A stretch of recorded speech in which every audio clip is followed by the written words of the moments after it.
إن الحمد لله نحمده ونستعينه ونستغفره ونعوذ بالله من شرور أنفسنا ومن سيئات أعمالنا من يهده الله فلا مضل له ومن يضلل فلا هادي له وأشهد أن لا إله إلا الله وحده لا شريك له وأشهد أن محمدا عبده ورسوله أما بعد.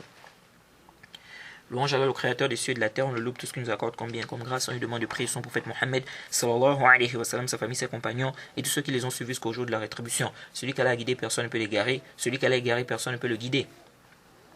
Alors nous sommes toujours dans le chapitre de la vente du Duror de l'imam Shawkani, rahimahullah. Alors là, on va voir un nouveau sous-chapitre, qui est le chapitre du riba, l'intérêt usuraire. Alors ce chapitre est un chapitre très important. Tout celui qui se lance dans le commerce ou qui veut se lancer dans le commerce doit obligatoirement connaître ce chapitre. Parce que s'il ne connaît pas ce chapitre, il va tomber dans des transactions illicites. Il va tomber dans le riba. Et c'est un chapitre qui est vraiment important. Et c'est un chapitre qui demande une concentration. Parce qu'il y a des gens qui s'embrouillent aussi par rapport à cela, par rapport à ce chapitre.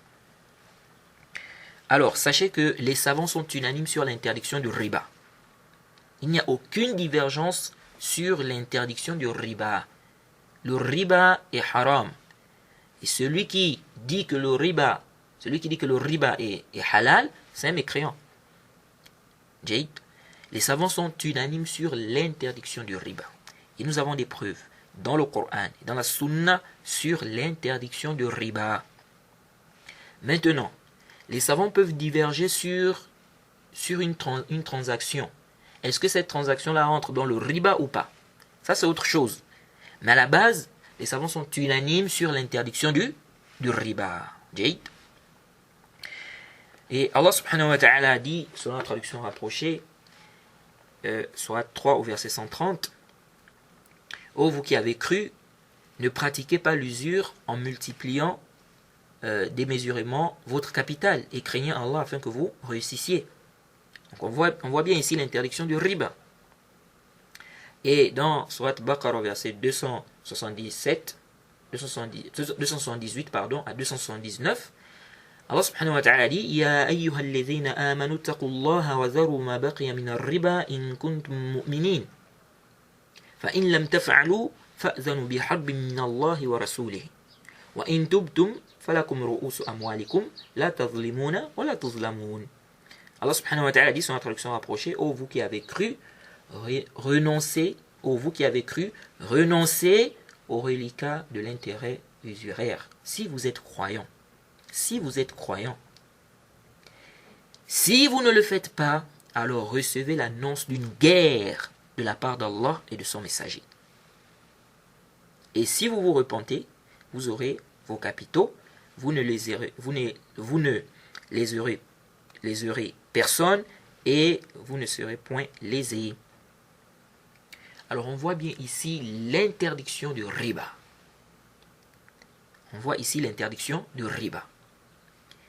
Et c'est Allah subhanahu wa ta'ala qui dit ici, si vous ne le faites pas, recevez alors l'annonce d'une guerre de la part d'Allah et de son messager. Il y a un frère qui avait écouté un de mes audios, il a dit vraiment le frère, il a bien expliqué, il a bien parlé, vraiment c'était clair. Il dit mais quand même, il est dur. Il dit même que Allah n'a déclaré la guerre qu'à 2 personnes. Et parmi ces personnes-là, ceux qui font le riba. Mais c'est pas moi qui dis. Ici, c'est Allah subhanahu wa ta'ala qui dit. Il dit si vous ne le faites pas, subhanallah. Il dit si vous ne le faites pas, recevez l'annonce d'une guerre de la part d'Allah et de son messager. Vous voyez? Donc c'est Allah subhanahu wa ta'ala qui a dit cela. Il a déclaré la guerre à ceux-là qui ne veulent pas délaisser le riba. Vous voyez? Et c'est terrible. Tu dis oui, il a bien parlé, vraiment c'est clair, mais il est dur. Comment ça? Où est la dureté ici? C'est Allah subhanahu wa ta'ala qui a dit. Alors, Allah subhanahu wa ta'ala dit également, Surat Baqarah verset 275, وأحل الله البيع وحرم الربا. Allah subhanahu wa ta'ala a autorisé la vente et il a interdit le riba. Il a interdit le riba. Donc le riba est haram. Ça, il n'y a pas un débat là-dessus. Et le but n'est pas de gagner beaucoup d'argent, mais gagner de l'argent par les voies licites, par les voies légiférées. Donc tu veux gagner de l'argent, tu veux devenir riche, il faut utiliser les voies légiférées. Il faut utiliser les voies licites pour obtenir cet argent. Il y a des gens qui ont beaucoup d'argent, mais il n'y a pas de baraka dans ça. Pourquoi? Parce qu'ils sont dans l'illicite, ils sont dans le riba. Vous voyez? Il y a des gens comme ça. Pourtant, ils gagnent beaucoup d'argent, mais vraiment, il n'y a pas de baraka là-dedans. Et lui-même, parfois, il ne comprend pas. Mais essaie de revoir. Essaie de revoir. Comment tu gagnes cet argent-là? Comment tu gagnes cet argent? Vous voyez? Donc, il faut s'écarter du riba. Il faut s'écarter du riba, les frères. Et le prophète Mohammed sallallahu alayhi wa sallam a maudit celui qui mange le riba. Celui qui fournit ça, qui fait manger. Hein? Celui qui écrit. Ceux qui sont témoins. C'est bien dans le hadith de Jabir. Radiallahu anhu. Le hadith dans Sahih Muslim. C'est le hadith numéro 1598. Le prophète Mohammed sallallahu alayhi wa sallam, Jabir dit que le prophète Mohammed sallallahu alayhi wa sallam a maudit celui qui mange le riba. La'ana Rasulullah sallallahu alayhi wa sallam akila riba wa mukilahu wa katibahu wa shahidayhi wa qala hum sawa. Il dit que le prophète a maudit celui qui mange le riba. Donc il est maudit. Il est quoi? Il est maudit. Celui qui mange le riba, il est maudit. Il a dit celui qui fournit, donc celui qui donne à l'autre, hein? Celui qui fait manger le riba à l'autre. Celui qui écrit, hein? Il est là pour écrire, donc même les gens qui travaillent dans les banques là, hein? Ce sont eux qui font les papiers de riba et tout ça, ils sont en train d'écrire et tout. Hein? Donc celui qui écrit, les deux témoins. Hein? Donc même celui qui est témoin, c'est-à-dire tu es là, tu es témoin. Hein? On te prend comme témoin pour ça. Tu rentres dedans. Ouais. Et le prophète a dit quoi? Il a dit ils sont pareils. Ils sont pareils. C'est pourquoi, ça c'est l'ignorance. Il y a des gens qui disent non, c'est interdit pour celui qui demande. Celui qui demande à la personne de faire le riba, celui qui prend l'ajout. Mais moi qui donne, je n'ai pas de problème. Non, tu es dedans. Tu es dedans, mon frère. Oui. Donc celui qui prend, il est dedans. Celui qui donne, il est dedans. Donc, vous faites un maudit, celui qui mange, celui qui fournit. Donc il fait manger. Donc c'est haram. C'est pourquoi on dit même aider. C'est-à-dire, toi, tu es là, deux personnes veulent faire un contrat de riba. Tu as ton stylo dans la poche. Ils veulent faire le contrat de riba. Maintenant, ils font sortir un papier. Mais ils n'ont pas de stylo. Ils te disent, bon, on a besoin, est-ce que tu peux d'abord nous passer ton stylo? On veut vite écrire, on veut faire un contrat, là, c'est un contrat de riba et tout ça. Un contrat, bon, avec, c'est-à-dire un prêt, par exemple, avec intérêt et tout ça. On a besoin de ton stylo. Tu n'as pas le droit de leur donner ça. Parce que si tu leur donnes, tu es en train de les aider. Tu es en train de les aider à faire le riba. Et ce n'est pas permis. Ce n'est pas permis. Il n'est pas permis d'aider quelqu'un à faire ce qui est haram. Jaid. Alors, donc on voit bien qu'il est interdit de faire du riba. Jaid. Donc, on n'a pas à diverger sur cela. Il n'y a pas à faire un débat sur cela. Le riba est haram. Il n'y a pas à débattre sur cette question. Alors, l'imam Shawkani dit ici, il dit Al-Babu Thani, Al-Riba. Donc, deuxième chapitre, il dit le riba. Il dit Yahrumu bay'u dhahab bizahab.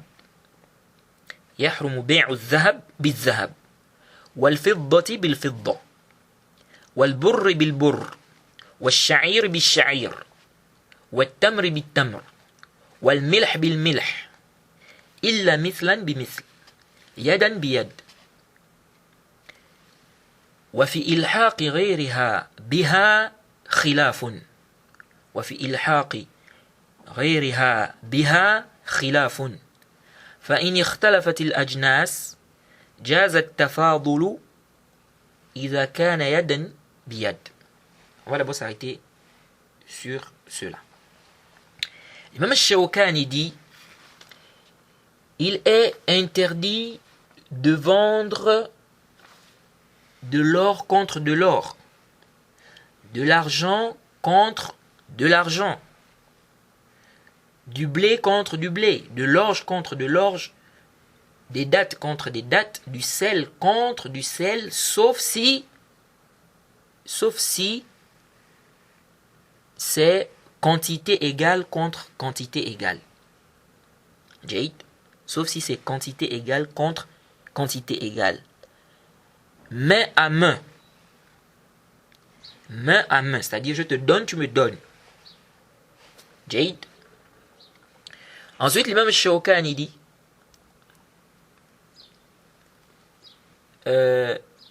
il dit faire entrer d'autres catégories dans l'interdiction par analogie à ces catégories, donc ces catégories qui ont été citées. On a cité l'or, on a cité l'argent, on a cité le blé, on a cité l'orge, les dattes, le sel. Donc il dit faire entrer d'autres catégories dans l'interdiction par analogie à ces catégories-là, il y a une divergence. Ensuite, il dit, si les catégories sont différentes, il est permis que la quantité ne soit pas, que les quantités ne soient pas égales. Il est permis que les quantités ne soient pas égales. Si c'est main à main. Ça veut dire quoi? L'imam Shawkani ici a dit l'or contre de l'or. C'est interdit de vendre ou d'échanger de l'or contre de l'or. Sauf si c'est la même quantité. C'est la même quantité. Donc ça doit être la même quantité. Ou bien on va dire le même poids. Ça doit être le même poids. Par exemple, 5 kilos. 5 kilos, par exemple. Ou 5 grammes, on va dire. 5 grammes. Ça doit être 5 grammes contre 5 grammes. 6 grammes contre 6 grammes. 7 grammes comme 7 grammes. 7 grammes contre 7 grammes. Donc même si, par exemple, toi, tu as de l'or qui a duré, et pour l'autre, c'est récent. Je ne dois pas dire non, comme pour toi a duré, tu dois ajouter. Non, ça doit être la même quantité. C'est-à-dire le même poids en fait. Ça doit être le même poids. Alors, ici, l'imam Shawkani a dit, donc, l'or contre de l'or, l'argent contre de l'argent, le blé contre le blé, l'orge contre l'orge, des dattes contre des dattes, le sel contre du sel. Il a dit, échanger donc l'or contre l'or, l'argent contre l'argent, le blé contre le blé, l'orge contre de l'orge, des dattes contre des dattes, le sel contre des sel, le sel contre du sel. Échanger cela est illicite sauf si c'est la même quantité, c'est-à-dire or contre or, ça doit être la même quantité. Argent contre argent, ça doit être la même quantité. Blé contre blé, ça doit être la même quantité.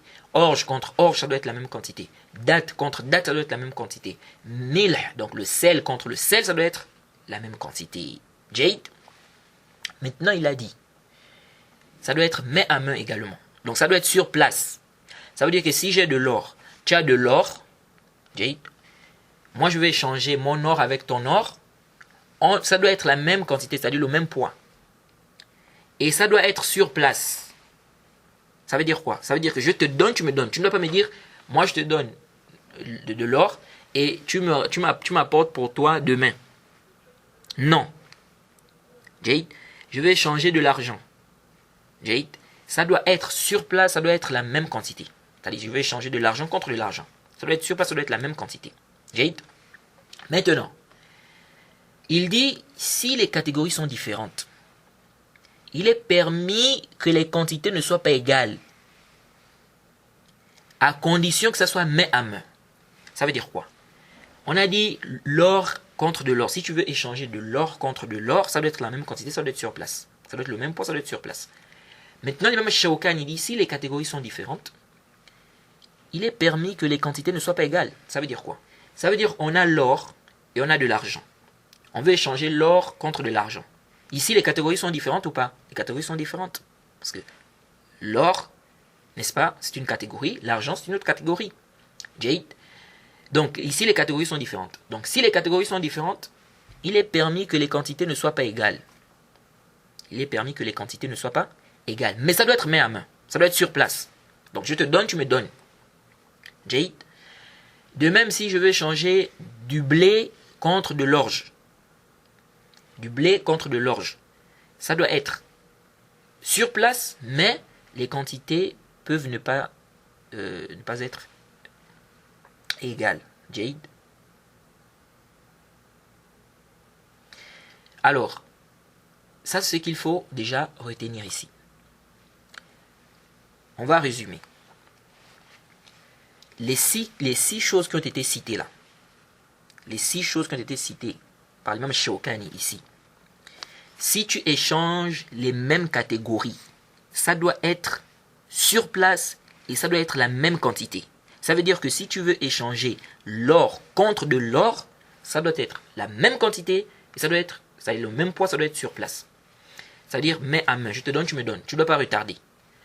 Si tu veux échanger l'argent contre de l'argent, ça doit être le même poids, ça doit être la même quantité, ça doit être sur place. Si tu veux échanger du blé contre du blé, ça doit être la même quantité, ça doit être sur place. Donc main à main, je te donne, tu me donnes. On ne doit pas retarder. Dire non, je te donne ça et tu me donnes, tu vas me donner pour toi le soir, ou bien demain ou après-demain. Non, ça doit être sur place. Je te donne, tu me donnes. De même l'orge, si tu veux échanger de l'orge contre de l'orge, ça doit être sur place. Ça doit être sur place, ça doit être la même quantité. Des dattes aussi, c'est la même chose. Le sel aussi, c'est la même chose. C'est la même chose. Si tu veux échanger du sel contre du sel, ça doit être sur place, ça doit être la même quantité. Jade. Maintenant, si les catégories sont différentes, exemple, tu veux échanger le blé contre de l'orge, ou bien des dattes contre du sel, ou bien de l'or contre de l'argent. Alors ici, il est permis que les quantités ne soient pas égales, mais ça doit être sur place. Je te donne, tu me donnes. Jade.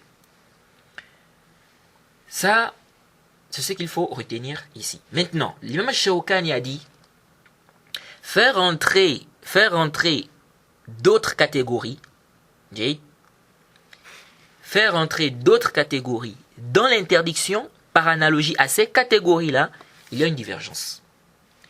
Donc ici, on a cité 6 choses, 6 catégories, on va dire.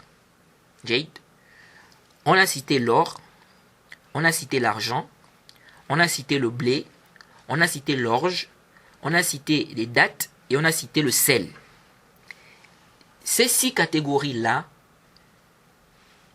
si on veut échanger les mêmes catégories, on doit avoir 2 conditions. Ça doit être sur place, ça doit être la même quantité.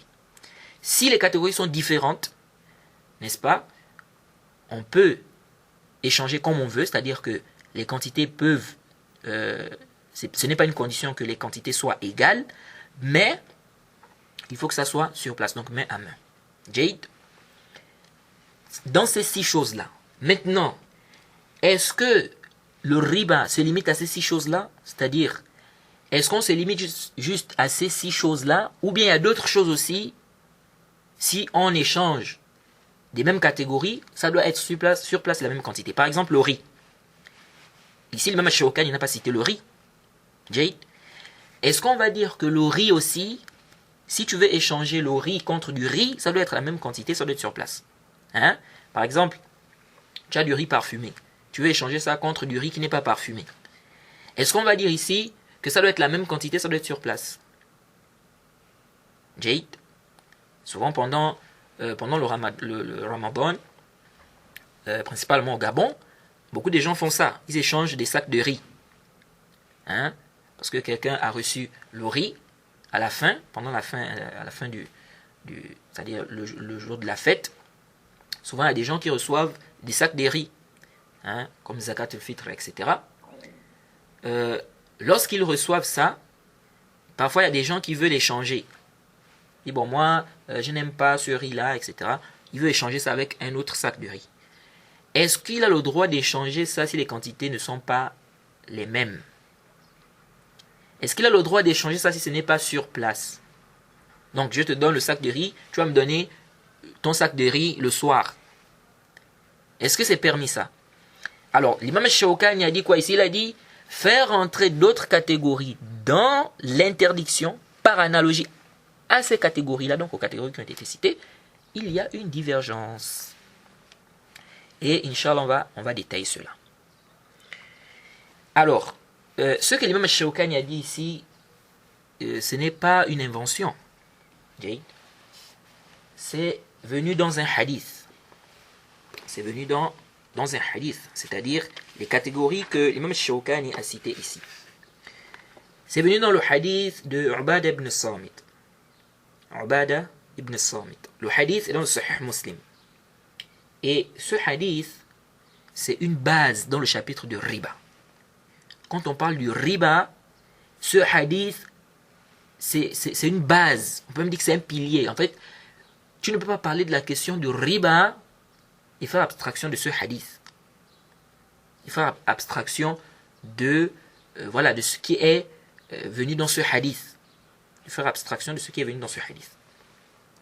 Alors, le prophète Mohammed sallallahu alayhi wa sallam a dit Az-zahabu biz-zahab. Le hadith, c'est le hadith numéro 1587 dans le Sahih Muslim. Le prophète Mohammed sallallahu alayhi wa sallam a dit Az-zahabu biz-zahab, al-fiddatu bil-fidda, wal-burru bil-burr, wal-sha'iru bil-sha'ir, at-tamru bil-tamr, wal-milhu bil-milh. Donc il a dit Az-zahabu biz-zahab, wal-fiddatu bil-fidda, wal-burru bil-burr, wal-sha'iru bil-sha'ir, والتمر بالتمر والملح بالملح مثلا بمثل سواء بسواء يدا بيد فإذا اختلفت هذه الأصناف فبيعوا كيف شئتم إذا كان يدا بيد. Le prophète Mohammed sallallahu alayhi wa sallam a dit or contre de l'or, l'or contre de l'or, l'argent, il a dit l'or contre de l'or, l'argent contre de l'argent, le blé contre le blé, l'orge contre l'orge, ou de l'orge contre de l'orge, des dattes contre des dattes, du sel contre du sel, même proportion, donc soit similaire, même proportion, ça est la quantité, donc quantité égale contre quantité égale. Quantité égale contre quantité égale. Main à main. Main à main. Ensuite, il a dit, si ces catégories sont différentes, vendez comme vous voulez, à condition que ça soit main à main. Vendez comme vous voulez, si c'est main à main. Donc, je te donne, tu me donnes. Donc, dans ce hadith, on voit clairement que le prophète Mohammed sallallahu alayhi wa sallam dit que si on veut échanger de l'or contre de l'or, ça doit être la même quantité. Ça doit être, n'est-ce pas, le même poids, en fait. Et il dit, si on veut échanger de l'argent contre de l'argent, ça doit être également le même poids, la même quantité. Jade. Donc le même poids. Le blé, pareil. L'orge, pareil. Des dattes, pareil. Le sel, pareil. Et il a dit que ça doit être main à main. Donc je te donne, tu me donnes. Maintenant, il a dit, si les catégories sont différentes, si ces catégories sont différentes, vendez comme vous voulez. L'essentiel que ça soit main à main. Ce hadith, c'est le hadith de base sur cette question. Jade. Dans ce hadith, on voit bien que le prophète Mohammed sallallahu alayhi wa sallam a cité 6 choses. Il a cité 6 choses. Jade. Il faut savoir, avant qu'on ne rentre dans les détails concernant ce hadith, il faut savoir que le riba se divise en deux. Le riba se divise en deux. On a 2 grandes catégories de riba, quand on parle de riba. Après, dans une catégorie, on peut mettre des sous-catégories. Mais on a deux grandes catégories. Deux grandes catégories. On a le riba, donc l'intérêt usuraire, dans les ventes. Et on a le riba dans les prêts. C'est très important de comprendre ça.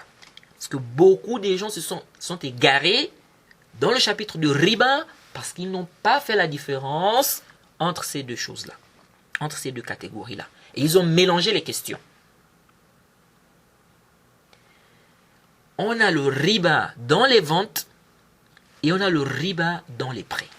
Qu'est-ce que ça veut dire? Le riba dans les ventes. Le hadith qu'on a cité là, ça parle de riba dans les ventes.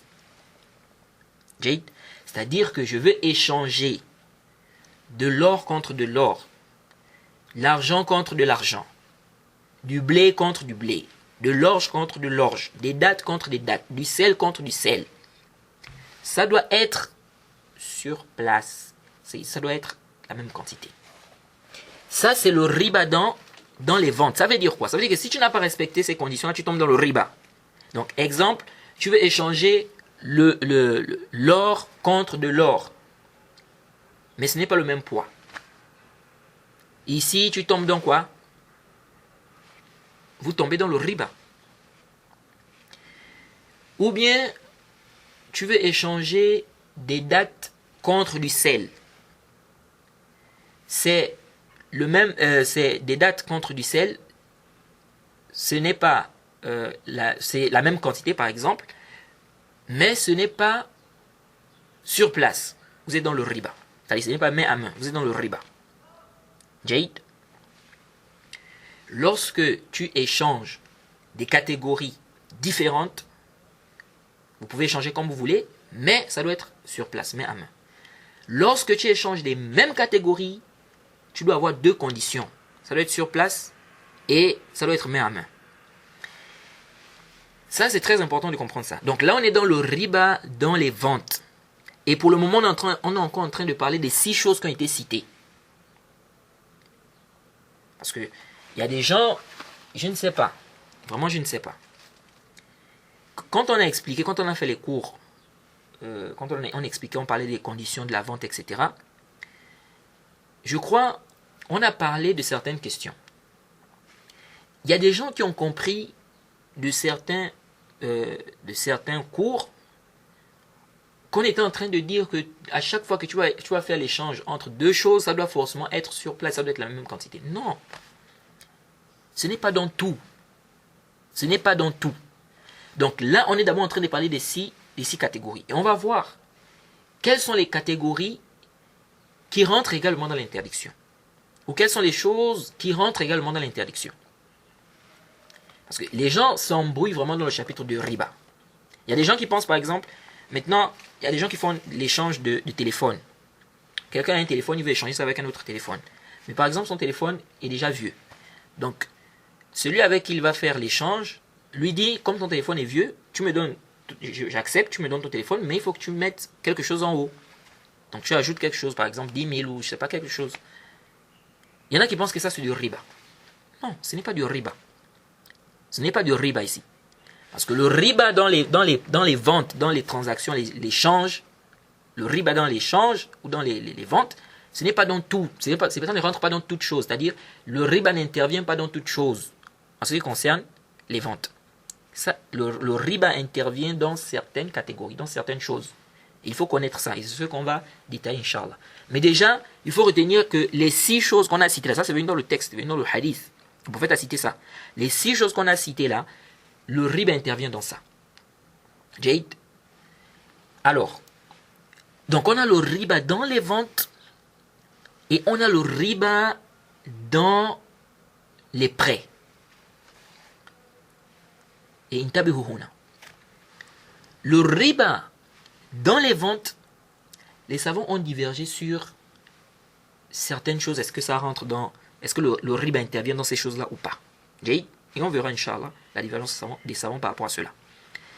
Mais le riba dans le prêt, le riba dans le prêt, les savants sont unanimes que ça intervient dans tout.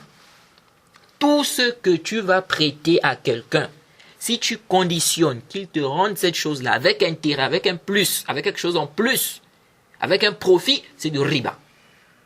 Toute chose, que ce soit un stylo, que ce soit des chaussures, que ce soit, je ne sais pas moi, un livre, que ce soit une voiture, peu importe, tout ce que tu vas prêter à quelqu'un, si tu mets comme condition qu'il doit te rendre ça avec un profit, un intérêt, quelque chose en haut, en surplus, quelque chose en plus, pardon, ici, là, c'est du riba. Le riba dans le prêt, ça intervient dans toute chose, et cela par consensus des savants. Par consensus des savants. Il n'y a pas de divergence sur cela. Donc, des gens se sont embrouillés, les gens comme les Badjarophiles, les Hassan et Hussein, ils se sont embrouillés, se sont égarés ici. Ils ont égaré d'autres personnes. Ils ont voulu faire croire aux gens que les savants ont divergé. Est-ce que les billets de banque, là, il y a le riba intervient dedans ou pas? Pour emmener une shubha, c'est-à-dire pour apporter une shubha, une ambiguïté aux gens concernant les prêts que les gens font dans les banques. Non. Les savants, la divergence des savants, ce n'est pas dans le riba concernant le prêt.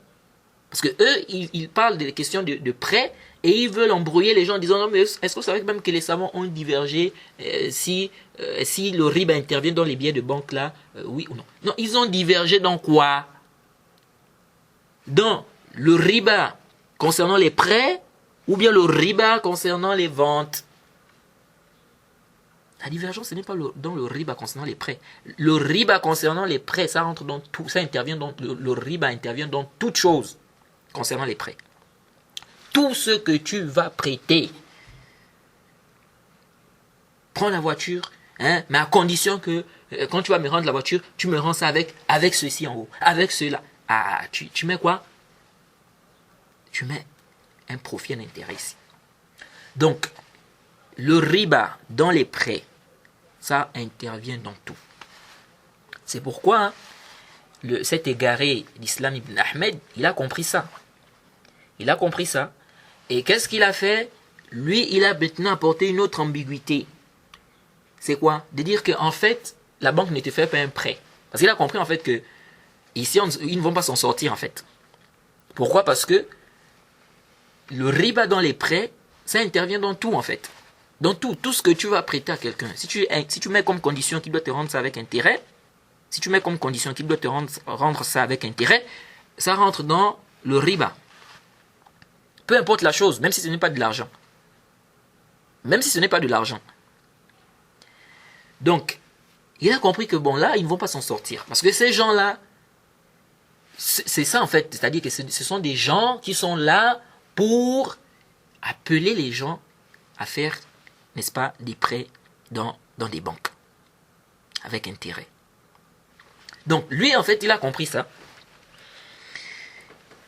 Il a compris ça. Qu'est-ce qu'il a fait? Il est passé par une autre chouba.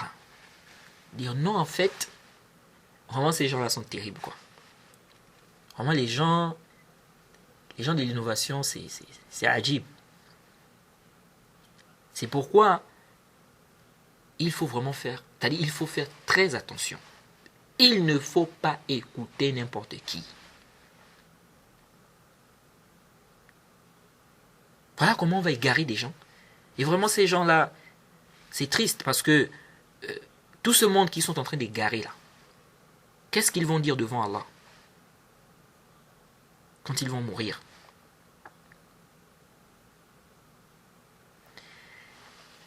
Alors, il est passé par une chouba. C'est de dire quoi? C'est de dire en fait les banques là, les banques ne font pas des prêts en fait. En fait, ce ne sont pas des prêts en fait. C'est ce qu'on appelle le mudaraba. Elles font ce qu'on appelle le mudaraba. Et après, il a même fait l'analogie avec la question du ariya.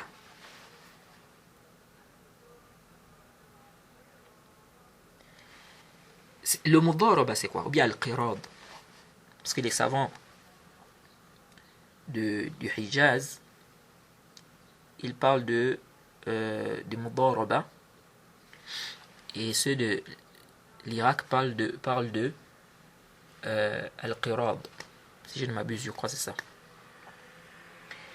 Bref, le Mudaraba, c'est quoi? Par exemple, Mohamed a de l'argent. Jade, il veut investir. Il va prendre cet argent, il va donner ça à Issa. Il lui dit, prends cet argent, comme je vois que tu excelles bien dans le commerce, etc. Prends cet argent et fais par exemple du commerce dans des chaussures. Donc achète des chaussures pour vendre. Ou bien achète des voitures pour vendre. Et on se partage les bénéfices.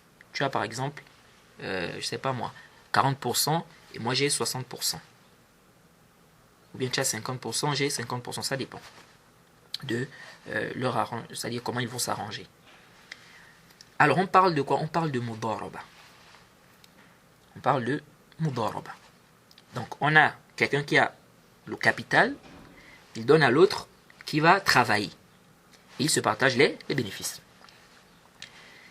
Le Mudaraba est légiféré, c'est permis. Mais bien évidemment, il y a des règles, il y a des shurut, il y a des conditions qu'il faut respecter. Par exemple, dans ça, vous devez parler en termes de pourcentage ou de part. Je ne dois pas par exemple dire travaille, voilà, je te donne de l'argent, achète par exemple, je ne sais pas moi, des chaussures pour vendre et on se partage les bénéfices. Toi, tu as par exemple 100 000 et moi, j'ai 150 000 ou 200 000. Non. Ceci n'est pas permis. Et ça, c'est par consensus des savants. Vous devez parler en termes de pourcentage. En termes de pourcentage. Parce que si tu dis à l'autre que toi, tu prends 100 000, moi 150 000. Si maintenant les bénéfices ne donnent que 100 000,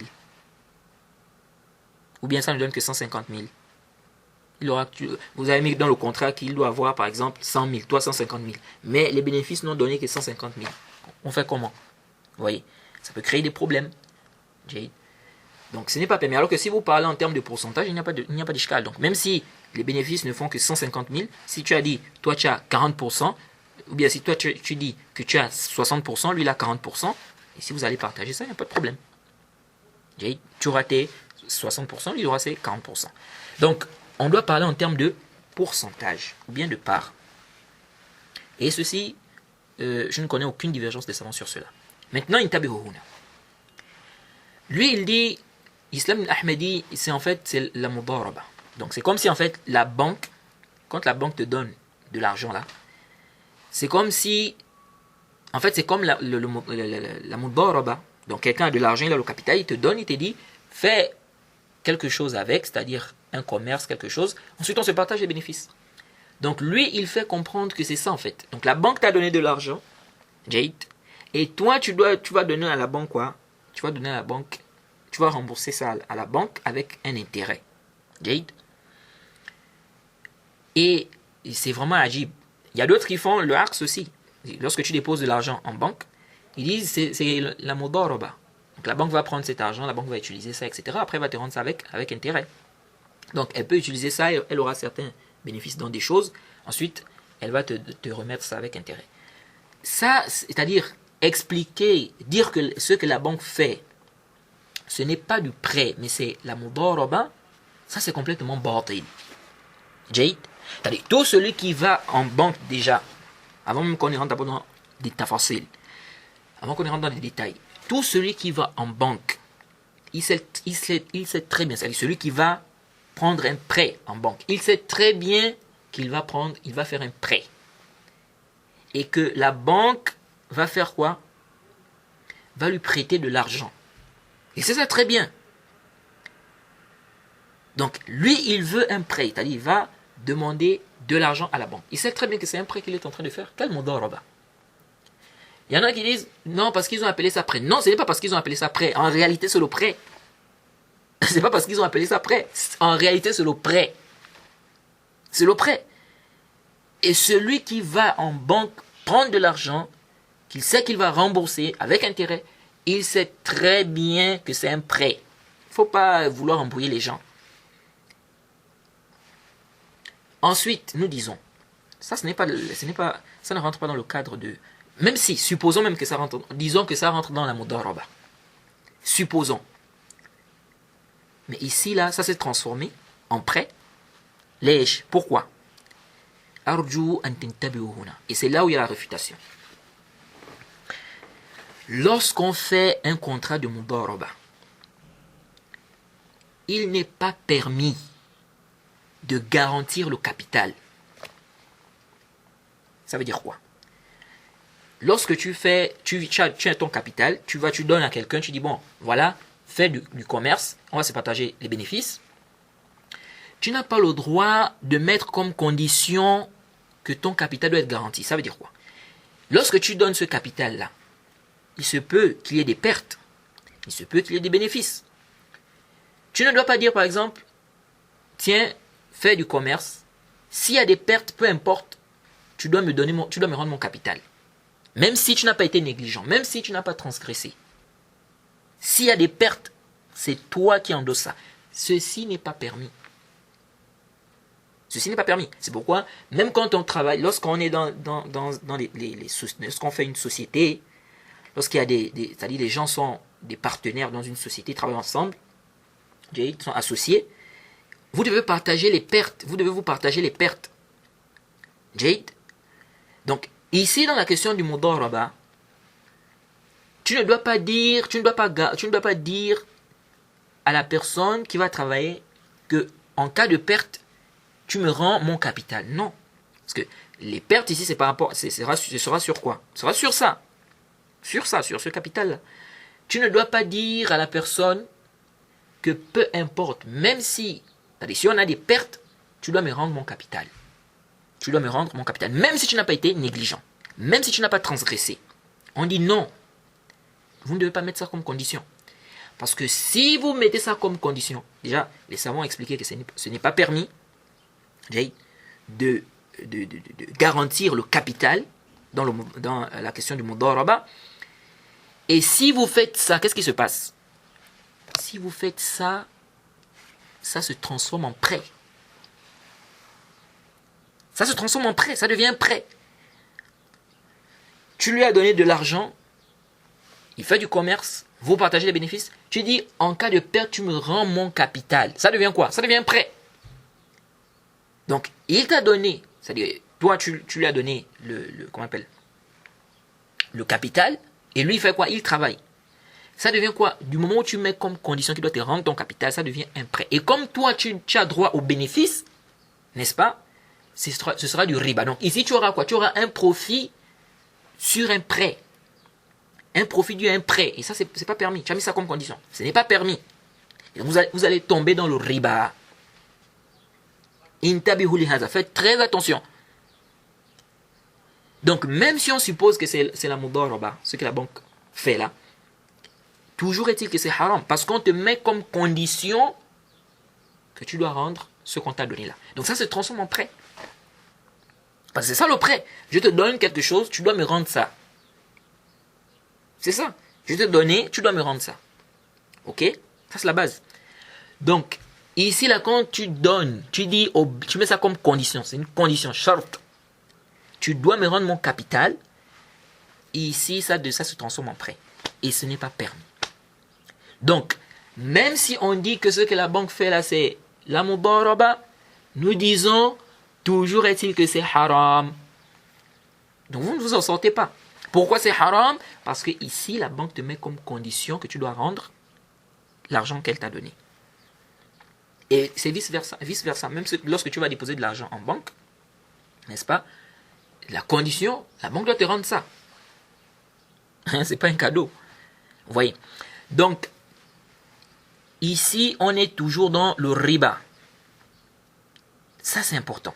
Vraiment, c'est important de comprendre ça, les frères. Mais comment quelqu'un qui est ignorant va comprendre ces choses-là? Vous voyez des gens qui disent, non, nous, on va écouter, on prend ce qui est bien, et ce qui n'est pas bien, on met à côté. Non, on peut écouter, quelqu'un qui est garé, on prend ce qui est... Quel est le mal? C'est-à-dire, le mal est où? Hein? Tu dis oui, bon, c'est vrai, tu dis qu'il est égaré, il a des erreurs et tout ça, il y a des égarements, mais nous on prend ce qui est bien et on laisse ce qui n'est pas bien. Tu vas connaître ce qui est bien, ce qui n'est pas bien comment? Tu es ignorant. Comment tu vas connaître ce qui est bien de ce qui n'est pas bien?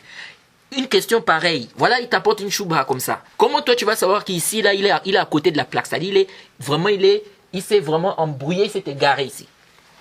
Si tu ne comprends pas ces choses-là, comment tu vas connaître ça? Ça, ce sont des choses, c'est pas tout le monde qui connaît ça. C'est pas tout le monde qui connaît ça. Combien de gens savent que quand on fait la mudoraba, tu ne dois pas mettre comme condition, n'est-ce pas, tu ne dois pas garantir, tu ne dois pas mettre comme condition c'est-à-dire que ton capital doit être garanti. Combien de personnes savent cela? Ça, ce sont des choses subtiles. Ce n'est pas tout le monde qui connaît ça.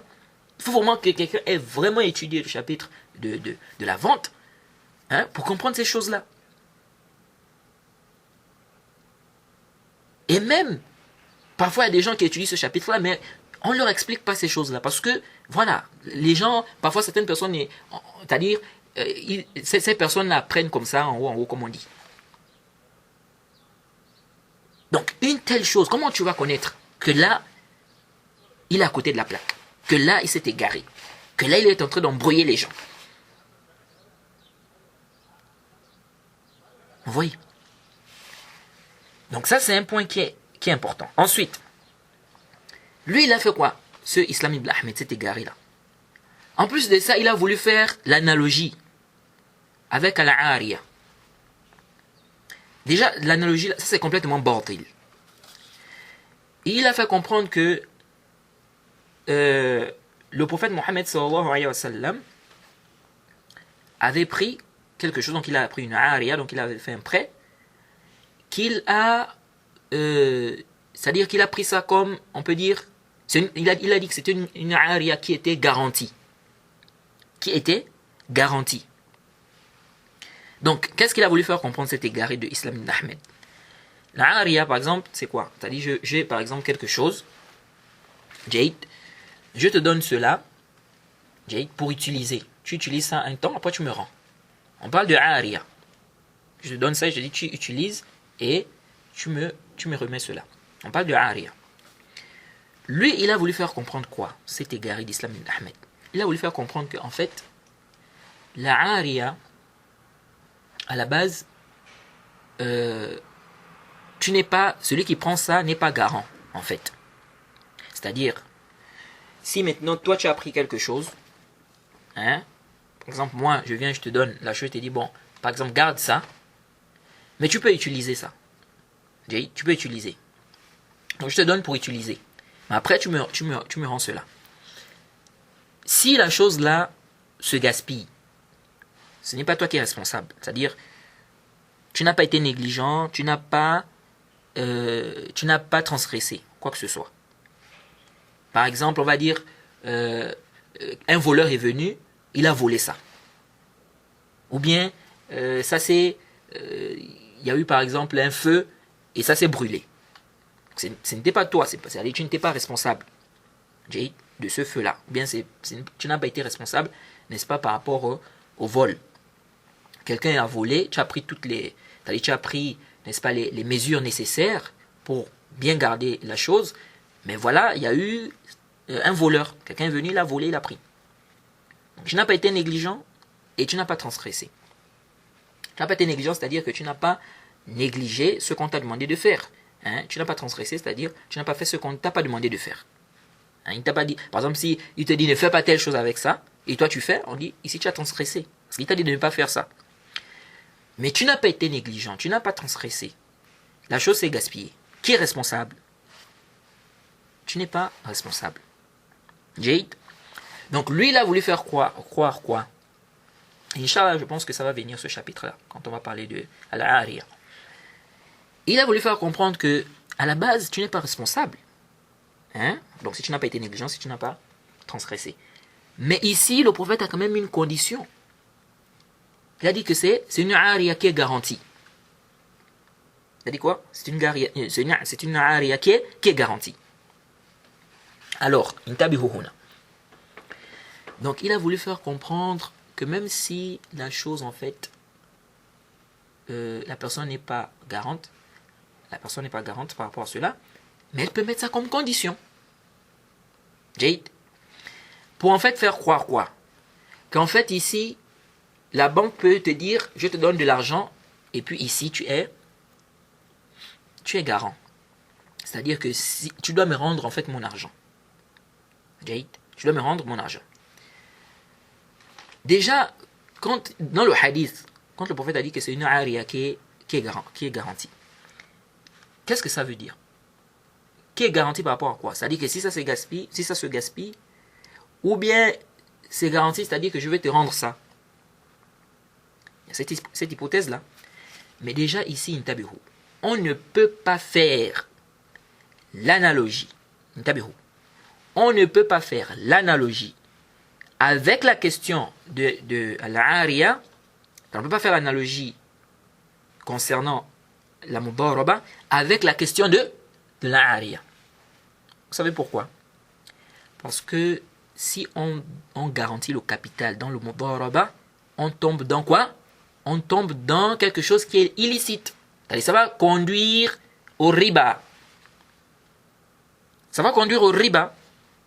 Parce que comme on a dit, ici ça devient prêt, et comme tu as droit à un bénéfice, ça devient prêt avec un intérêt, donc c'est pas permis. Et vous avez mis ça comme condition depuis le départ. Donc c'est pas permis. Jade, ce n'est pas permis.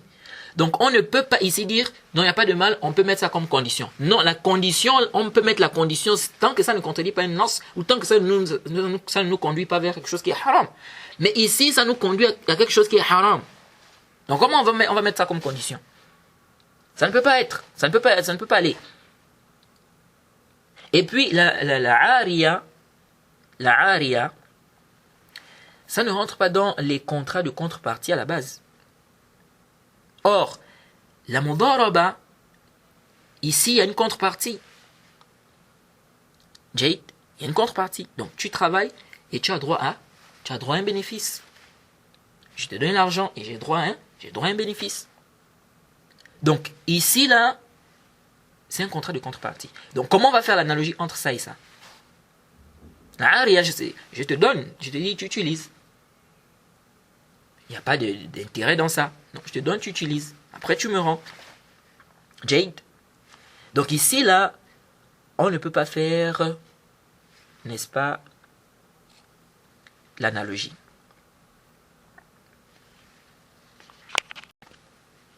On ne peut pas faire l'analogie. Et al-ariya, c'est pour l'intérêt de celui qui prend à la base même. Vous voyez. Or, dans la mudaraba, c'est pour l'intérêt des deux. Vous voyez. En plus, parmi les conditions, si tu veux t'argumenter du qiyas contre quelqu'un, c'est là où on dit que les usul, étudier les usul fiqh, c'est très important. C'est très important. Parmi les conditions, si tu veux t'argumenter du qiyas contre quelqu'un, il faut que la illa soit prouvée. Soit c'est un texte, vous êtes d'accord? Soit c'est un ijma'. Est-ce que vous suivez? Or, il y a déjà une divergence. Il y a une divergence. Est-ce que dans la question de l'aria, Jade, est-ce que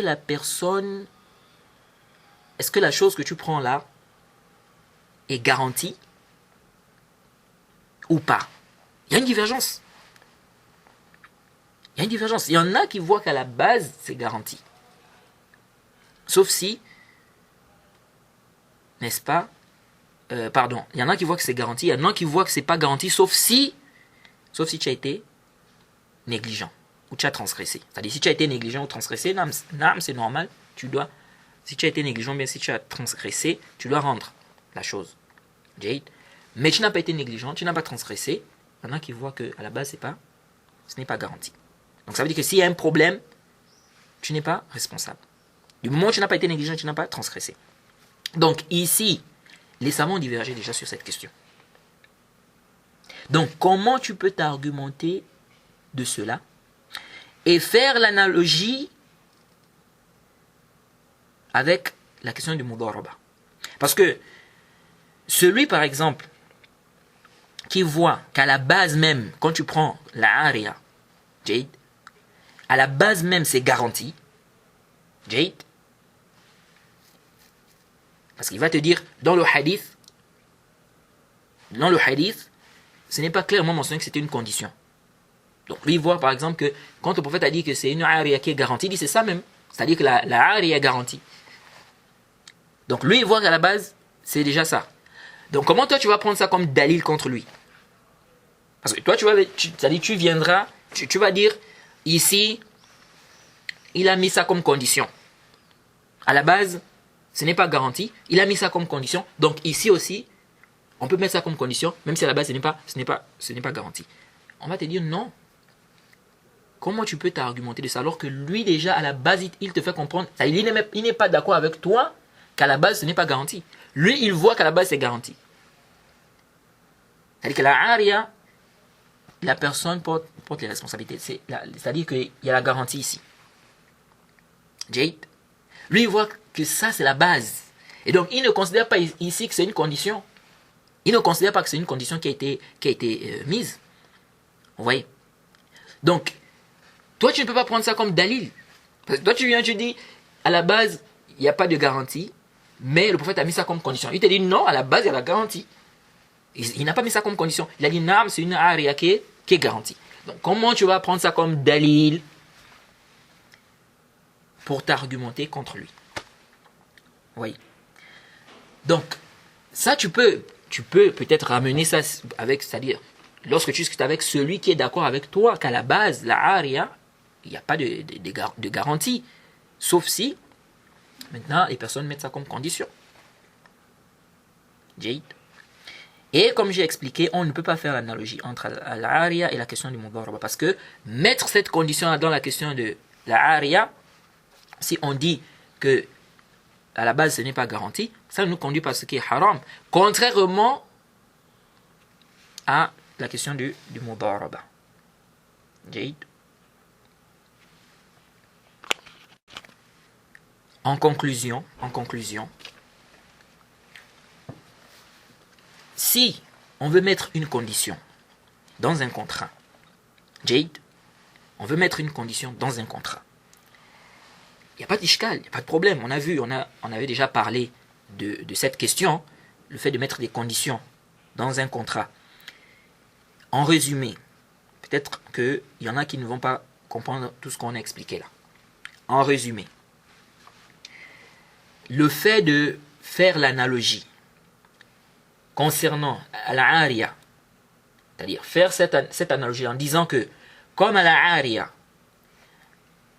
à la base ce n'est pas garanti, et que le prophète a mis ça comme condition, donc on peut aussi mettre une condition dans la mudaraba que le capital soit garanti. Jade, nous disons on ne peut pas faire cette analogie-là. Déjà parce qu'il y a une différence entre la aria et la mudaraba. Ça, c'est un premier point. Deuxième point, on a vu que ça peut-être passer, ou on ne peut pas utiliser cet argument pour celui qui n'est pas d'accord. C'est-à-dire, on ne peut pas utiliser ça contre celui qui n'est pas d'accord que la aria à la base, n'est-ce pas, ce n'est pas garanti. C'est celui qui n'est pas d'accord avec ça, qu'à la base, la aria n'est pas garantie. Celui qui voit donc que à la base, la aria est garantie. Ensuite, nous disons, naam, on peut mettre une condition dans un contrat. On peut mettre une condition dans un contrat. Mais, il y a une condition ici. Il ne faut pas que cette condition-là nous conduise à ce qui est haram. Ça, c'est un. Il ne faut pas que ça soit une condition aussi haram. Or, le fait de mettre comme condition dans la question du mudaraba que le capital soit garanti, ça nous conduit au riba, ça nous conduit au haram. Ce n'est même pas permis, c'est la yajouz. Les savants ont dit clairement que ce n'est pas permis. Ibn Qudama dans le Mourni, il a rappelé cela. On ne prend pas, on ne met pas, c'est-à-dire que dans la question du mudaraba, tu ne peux pas mettre comme condition que le capital soit garanti. Ce n'est pas permis. Donc, mettre ça comme condition, ça nous conduit à ce qui est haram. Et déjà, c'est haram. Vous voyez. Donc ici, ça ne passe pas. Ça ne passe pas. Donc même si on peut, même si on disait, ok, faisons cette analogie. Mais la aria ici, si on prend cet avis-là, on dit la aria ici, est-ce que ça va nous conduire, si on met ça comme condition, ça va nous conduire à quelque chose qui est haram? Est-ce que ça c'est haram? Oui. Or, dans la question du mudaraba, on tombe dans le haram. Donc en fait, vous n'avez pas de sortie en fait. Vous n'avez pas de sortie. Si ce n'est que parler avec passion. Et puis, on sait très bien que ce que les banques font là, ce n'est pas du tout du mudaraba. C'est-à-dire quand tu viens faire un prêt à la banque, ce n'est pas du mudaraba ici. Lorsque la banque lorsque toi tu déposes ton argent à la banque, ce n'est pas du mudaraba. Et en réalité, même l'argent que tu déposes à la banque là, c'est un prêt en fait. C'est-à-dire la banque emprunte cet argent auprès de toi pour faire ces choses, etc. Ensuite, elle va te rendre ça avec intérêt. Donc faites très attention les frères. Parce que des gens vont vous faire tomber dans du riba, dans du haram. Après, vous allez être là en train de vous poser des questions. Mais qu'est-ce qui se passe dans ma vie? Je ne comprends pas, etc. Et pourtant, je gagne de l'argent et tout. Mais regarde d'abord bien ta situation. Regarde bien ta situation. Comment tu gagnes ton argent? Il faut regarder ça. Alors, donc ça c'est vraiment une ambiguïté qui est balayée. Hein? Ensuite, nous disons que le riba, comme on a rappelé, les savants sont unanimes sur l'interdiction du riba. Il y en a qui apportent d'autres ambiguïtés ici. Et vraiment c'est malheureux. C'est triste. Il y en a qui disent que ce qui est interdit, c'est si tu fais du riba pour des besoins personnels. Mais si tu fais du riba pour l'investissement, c'est permis. Ça, c'est complètement batiloun. Jade, il n'y a pas de dalil qui fait ce tafriq-là. Aïna dalil ala haza tafriq? Où est le dalil qui fait cette différence-là? Il n'y a pas de dalil. Les textes sont généraux. Jade, donc c'est complètement batil de faire cette différence-là. Il y en a qui vont loin. Ils disent quoi? Et vraiment c'est étonnant. C'est étonnant et c'est terrible. C'est terrible. Certains disent, ils osent dire que l'ajout qu'on prend dans le riba là, lorsque tu prêtes à quelqu'un, l'ajout que tu vas prendre là quand il va te rembourser, ils disent cet ajout là est légitime. Pourquoi? Et quand tu vois c'est-à-dire des gens qui se disent, c'est-à-dire des gens qui se réclament de l'islam, venir avec ces choses-là, tu dis mais subhanallah, qu'est-ce que les gens ont? Ils te disent pourquoi c'est légitime. Il dit ici par exemple, tu donnes 10 000. C'est un exemple que je prends. Tu donnes 10 000. Donc disons 10 000 francs CFA. Et qu'il y a inflation monétaire. S'il y a inflation monétaire de 5%, ils disent, quand tu vas récupérer tes 10 000, mais ces 10 000 là auront perdu leur pouvoir d'achat. Ça aura perdu, c'est-à-dire les 10 000 auront perdu leur pouvoir d'achat de 5%. Donc tes 10 000 auront alors la valeur de, on va dire, de 9 500. Hein, si je ne m'abuse, de 9 500 francs. Alors que si tu avais utilisé tes 10 000, Jade, ce qu'ils te disent, hein, tu ne devais pas, si tu n'avais pas donc fait le prêt, tu aurais gagné. Car tu devais utiliser ça au moment où sa valeur n'était pas de 9 500. Et donc à cause de cela, on demande à celui qui emprunte d'ajouter. Donc on lui demande l'intérêt. Vous voyez ça? Donc ils disent en fait que c'est à cause de l'inflation là. Parce que l'argent que tu as donné là, ça va perdre son pouvoir d'achat. Vous voyez? Et donc ils disent à cause de ça, on demande à la personne d'ajouter et donc c'est légitime. Tout d'abord, c'est quoi l'inflation monétaire? Ce qu'on appelle en arabe at-tabakhum. Dans une économie de marché, les prix des biens et services peuvent varier. Jade. Certains prix augmentent, d'autres diminuent. On parle d'inflation lorsqu'il y a une hausse généralisée de prix, et non pas seulement de certains produits. Donc, il en résulte que vous allez acheter moins de biens et services pour, disons, 1000 francs par exemple, ou pour 1 euro, vu que tout est cher. Et inversement, 10 000 francs ou bien 1 euro vaut moins qu'auparavant. Vous voyez? Donc c'est ça en fait, en gros c'est ça en fait l'inflation. Alors on repense à cette ambiguïté, cette petite ambiguïté qui, je dirais, qui est comme, ça ressemble à la toile, hein, la toile d'une araignée. Donc c'est faible comme la toile d'une araignée. En réponse, nous disons ceci. Nous disons, qu'est-ce qui cause l'inflation? Ce sont les intérêts là. C'est parmi les causes. Parmi les causes de l'inflation, les intérêts là, le riba, ça fait partie des causes. Car lorsque les banques prêtent les sociétés avec intérêt, qu'est-ce que ces sociétés-là vont faire? Elles vont augmenter le prix de leurs marchandises. Surtout si les taux d'intérêt sont élevés. Or, lorsque les sociétés augmentent le prix des marchandises, qu'est-ce qui se passe? Ceci a un impact sur la société. Les choses deviennent chères et on finit par tomber dans l'inflation. Donc, les taux d'intérêt sont une cause. Ça fait partie des causes en fait de l'inflation. Donc ça, c'est d'abord un premier point. Deuxième point, nous disons, si la personne ne prête pas son argent, il n'y aura jamais d'inflation. Si, il y aura, car l'inflation peut être causée par plusieurs choses.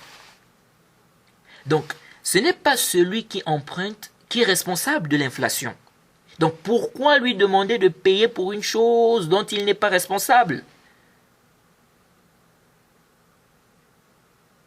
Si tu avais gardé ton argent, ça ne devait pas empêcher l'inflation. Donc, pourquoi faire payer à ce pauvre-là cela? Pourquoi? 3. Nous disons, maintenant si c'est le contraire. Si on a ce qu'on appelle l'inkimash. Si on a ce qu'on appelle l'inkimash. L'inkimash, iqtisadi. Si on a ça, c'est-à-dire la déflation. L'inkimash, al-iqtisadi.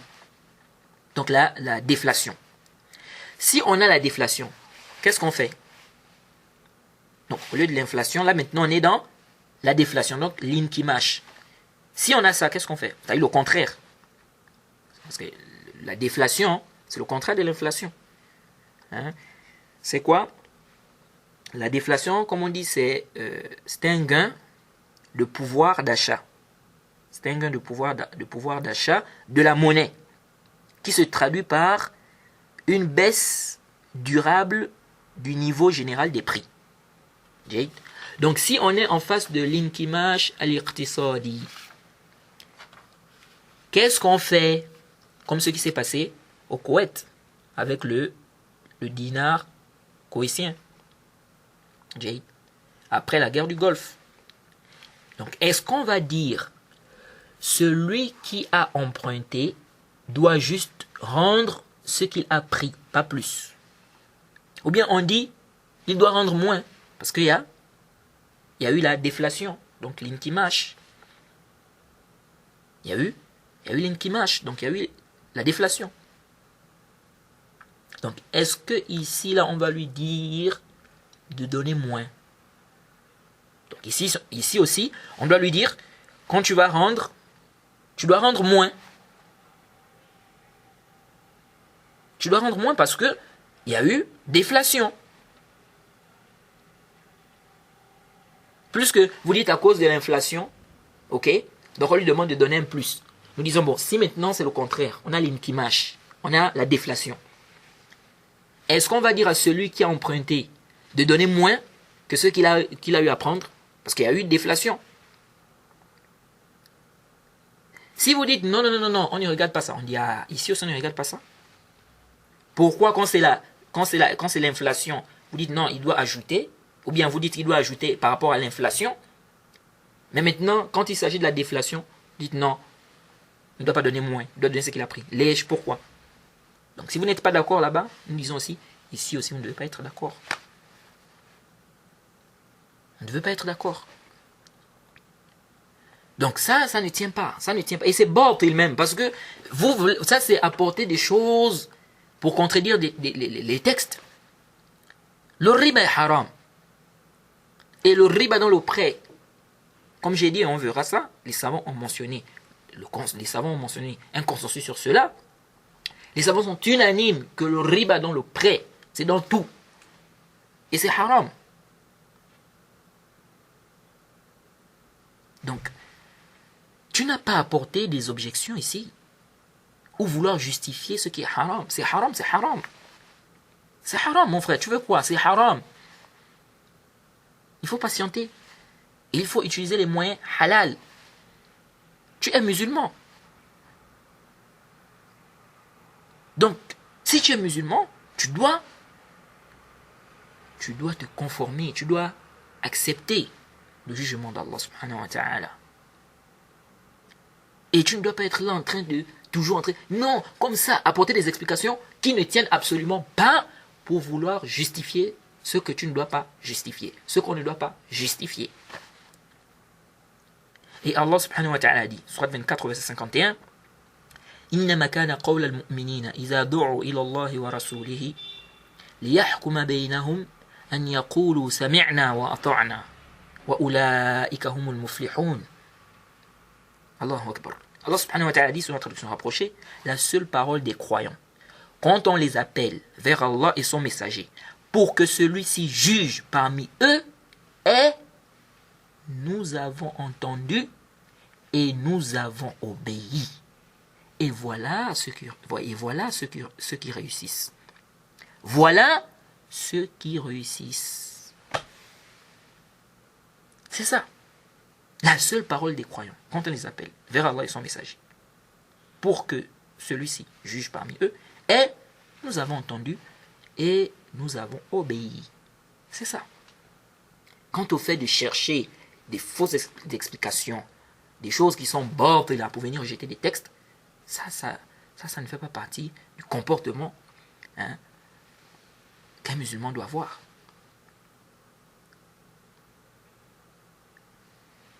Donc le riba est haram, c'est haram. C'est haram. Naam. Donc, voilà un peu ce que je voulais déjà rappeler ici. Ensuite, une autre question avant de... On va peut-être clôturer par cela. Parce qu'il y a beaucoup de choses à dire sur la question de riba.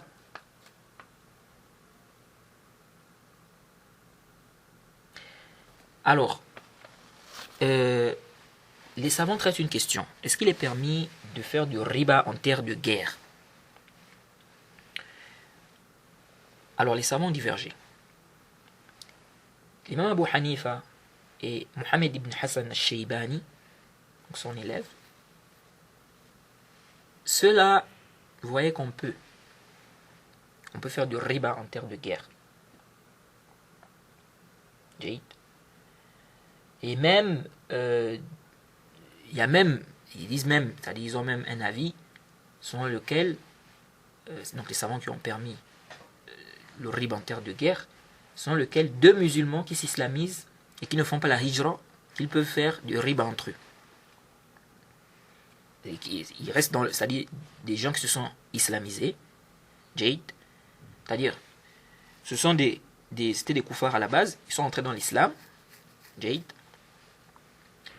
et donc quand j'ai dit deux musulmans qui se sont islamisés, c'est-à-dire deux personnes en fait qui sont rentrées dans l'islam en fait. Deux personnes qui sont rentrées dans l'islam. Pas qu'ils étaient musulmans avant d'entrer dans l'islam, sinon comment on va être musulman avant d'entrer dans l'islam? Vous voyez. Donc en fait, ici, c'est plutôt, ce qui est même correct, c'est plutôt deux personnes mécréantes qui s'islamisent, donc ils rentrent dans l'islam. S'ils ne font pas la hijra, donc ils restent en terre de guerre, ils peuvent faire le riba entre eux. Mais cet avis, c'est un avis qui ne tient pas. C'est un avis qui ne tient pas. La majorité des savants disent que c'est interdit. Le riba, c'est haram, que ce soit en terre de guerre ou dans une terre qui n'est pas une terre de guerre. Et ça, c'est l'avis de Abi Yusuf parmi les Hanafiya. Bon, ceux qui font la différence en disant que dans une terre de guerre on peut faire du riba, donc en terre de guerre on fait le riba, donc darul harb, ils n'ont pas en réalité de preuves solides. Il y a un hadith mursal qui est venu disant qu'il n'y a pas de riba entre le musulman et il n'y a pas de riba entre un musulman et les gens du harb, donc des gens qu'on doit combattre, qu'on doit faire la guerre, à qui on doit faire la guerre. Il n'y a pas de riba entre eux. Ça c'est mursal, c'est da'if la yasih, wala yathbut, comme des savants ont expliqué. Et parmi les arguments aussi qu'ils avancent, ils disent que le prophète Mohammed sallallahu alayhi wa sallam a dit que toutes les choses de la jahiliya sont sous ses pieds, c'est nul, et le riba de la jahiliya est nul, et le premier riba qu'il annule, c'est le riba de Abbas ibn Abdil Muttalib.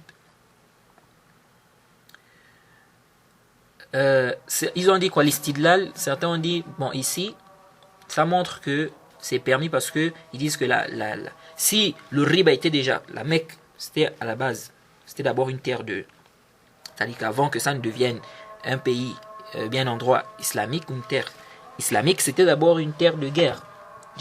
Donc ils disent que le riba, si le riba était interdit, même là-bas, pas besoin que le prophète ici dise qu'il a rendu ça nul. Donc ça montre que c'était autorisé, jusqu'à ce que la Mecque devienne une terre islamique. Nous disons, ça c'est pas sahih. L'image, parce qu'il y a déjà on a des ihtimalat, on a des hypothèses ici. Ici, on peut dire, d'abord, le prophète Mohammed sallallahu alayhi wa sallam a aboli tout riba qui se faisait dans la jahiliya. Donc rentre dedans le riba du kafir avec un kafir, qui n'a pas encore récupéré son argent, par exemple un kafir avec un kafir. S'ils font du riba, c'est haram. De la même manière aussi, quelqu'un qui était dans le coufre, après il est rentré dans l'islam, il ne doit pas prendre le surplus là. Le riba, il ne doit pas prendre ça. Donc le prophète a ici aboli tout riba. Il a aboli ça, il a annulé ça. Ensuite, quant à la question de Al-Abbas, nous disons peut-être qu'il avait du riba dans la jahiliya avant qu'il rentre dans l'islam et il n'avait pas encore récupéré ça. Donc avant que le prophète Mohammed sallallahu alayhi wa sallam ne dise que c'est annulé. C'est tout. Et il se peut aussi qu'il ne savait pas, il ne connaissait pas le jugement. Et la chose n'est pas, on ne va pas dire que la chose est illicite à la personne, sachant qu'elle ne connaît pas. C'est-à-dire qu'on va dire, ici, là, tu es tombé dans le haram, alors que la personne n'est pas au courant, la personne ne sait pas que ça va dire non, tu as commis un péché. C'est-à-dire, tu es tombé dans le haram, tu as commis un péché. Pourquoi tu as commis un péché? Parce que tu as fait ce qui est haram. Alors que la personne n'était pas du tout au courant que la chose est illicite. Donc, si la personne n'avait pas eu connaissance, la personne n'a pas eu connaissance que ça c'est illicite, la personne n'a pas été négligente, etc. Elle n'a pas eu connaissance que la chose est illicite. Ici, on ne dit pas que la personne a commis le péché. Oui, parce que la personne ne savait pas.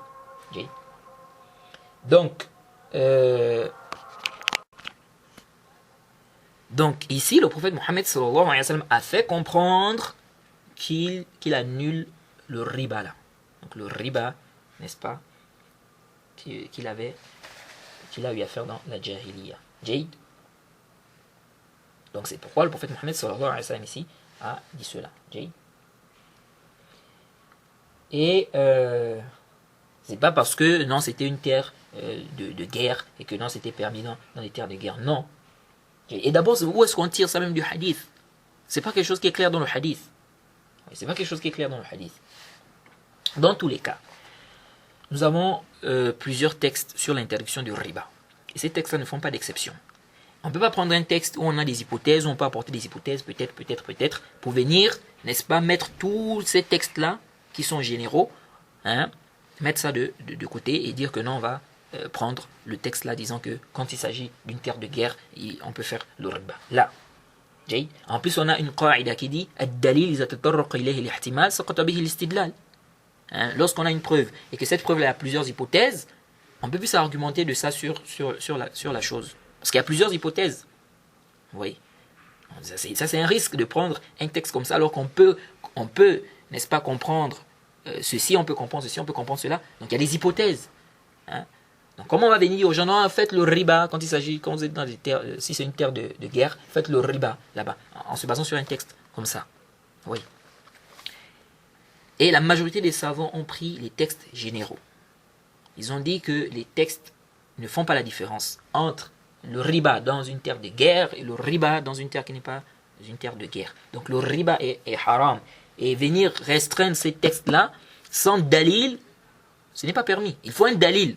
Il faut un dalil. Et il ne suffit pas d'apporter, n'est-ce pas, une preuve. Hein? Il faut également que l'istidlal, l'argumentaire, soit correct. Oui. Et apporter un texte comme ça où il y a plusieurs hypothèses, n'est-ce pas, ça ne tient pas. Jade. Donc voilà un peu ce qu'on peut dire. On va s'arrêter ici. On demande qu'Allah nous facilite, qu'Allah nous donne la compréhension de sa religion. Alors, le cours prochain, on va revenir sur la question du riba. On va revenir sur le hadith de Ubad ibn Samit. On va parler de la question du riba en détail. On va voir est-ce qu'on peut faire l'analogie, n'est-ce pas, par rapport aux choses qui n'ont pas été citées dans le hadith. On va voir cela. Et on va voir aussi la raison de l'interdiction de ces choses-là. Et quelles sont les choses, n'est-ce pas, s'il y a des choses, n'est-ce pas, qu'on peut, ou bien si on dit qu'on fait l'analogie, quelles sont les choses qui vont rentrer dans l'interdiction et quelles sont les choses qui ne vont pas rentrer dans l'interdiction. Jade. Et on va parler aussi d'autres questions comme la question de la vente des actions, hein, parce qu'il y en a qui pensent aussi qu'il y a du riba là-dedans. On va parler de ça. Et on va également parler donc, de la vente et de l'achat des actions. On va également parler de la question des soukouk. Hein, des soukouk. On va également parler de cela, Inch'Allah. Donc on s'arrête ici, on demande qu'Allah nous facilite, qu'il nous donne la compréhension de sa religion. Wa subhanaka Allahumma bihamdik, wa ashhadu an la ilaha illa anta astaghfiruka wa atubu ilayk.